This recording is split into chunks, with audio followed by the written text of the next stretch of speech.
Asante sana Chacha kwa taarifa hiyo. Na uchunguzi umeanzishwa na makachero wa DCI katika eneo la Mwingi, kaunti ya Kitui, baada ya miili minne kufukuliwa kwenye kaburi moja eneo hilo na kuzua hofu miongoni mwa wakazi, huku wakitaka viongozi wa eneo hilo kuwahakikishia usalama wao uchunguzi unapoendelea. Mwaluse Meshak anaarifu zaidi.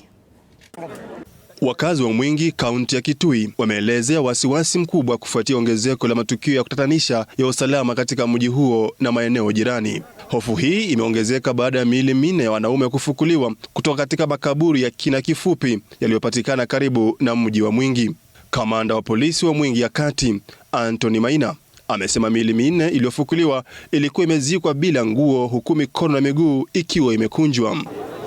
Uchunguzi wa awali unaonyesha huenda miili hiyo ilihifadhiwa kwa njia fulani, kwani haikutoa harufu kali inayotarajiwa katika hali kama hii. Uliza serikali ya Mwingi iingililie katikati, ijue huenda ni watu wetu ama ni watu wanauliwa mahali kwingine na alafu wanakuja kutupwa Mwingi. Tukio hili linajiri mwezi mmoja tu baada ya miili mingine mitatu kupatikana katika maeneo ya karibu na tukio hili. Mwili mmoja ulipatikana katika mto Tia, huku mingine miwili ikipatikana siku chache baadaye. Tiko makuu sana kuona kana kwamba mili ya watu wameuawa na wakatupa papa hapa tu karibu na hapa town yetu hii, na ni jambo la kusikitisha sana. Miongoni mwao alikuwa mwanamke aliyekatwa kichwa na kuachwa bila nguo.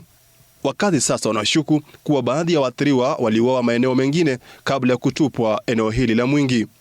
Tumefanya uchunguzi, hakuna watu wetu wa Mwingi constituency wamepotea.